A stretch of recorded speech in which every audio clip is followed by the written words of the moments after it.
Now let us consider one more interesting example of finding the gravitational force between a thin wire bent in the form of a circle and a point mass placed at its center. Suppose this thin wire has a mass m and length L. It is bent in the form of an arc of a circle of radius r, making an angle phi at the center. Suppose a point mass small m is placed at the center of this arc. We want to find the gravitational force between this arc and this body. For finding that one, what we do, in imagination we divide this arc into small segments, each of length dl, subtending an angle d theta at the center. Then the length dl is equal to r d theta. Suppose dm is the mass of each segment. Now what we do, we consider this segment as a point mass. We find the force between the segment and the m by applying Newton's law of gravitation. Let us see this how we do it. The mass of the segment can be found from the concept of mass per unit length. Total m by total L is equal to dm by dl, where dl is equal to r d theta. From this one, dm is equal to m into r d theta by L. Now let us find the force between this point mass and this element. This element can be regarded as a point mass. Both are at a distance r from each other. Then the force dF is equal to g m dm by r square. But dm is equal to m by L r d theta. Therefore, this force is equal to g m by L r into d theta. But we know that the length of the arc L is equal to r phi, where phi is the total angle subtended at the center. So here L can be replaced by r phi. Then this formula becomes g m d theta by r square phi. This force will be acting in this direction. Force on the point mass will be acting in this direction. This is dF. Now this we resolve into two components. Suppose this line makes an angle theta with this reference line, then this will be dF cos theta, and the force in this direction will be dF sin theta. Now you can see that because we have taken a symmetrical line here, for every element on the right hand side, you can find an element in symmetrical position on the left hand side. So due to that, there will be force dF which will be having component dF sin theta. Like this, all these component dF sin thetas will get cancelled, only dF cos thetas will get added.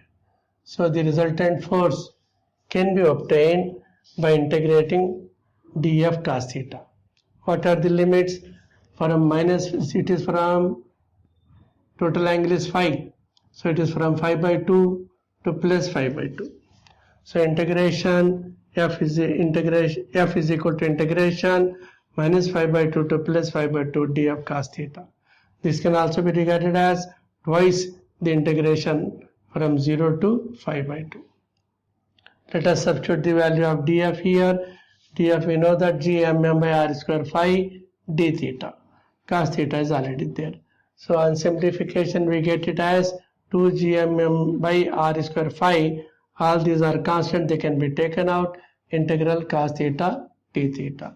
Integral cos theta d theta is sin theta. But here the limits are from 0 to phi by 2.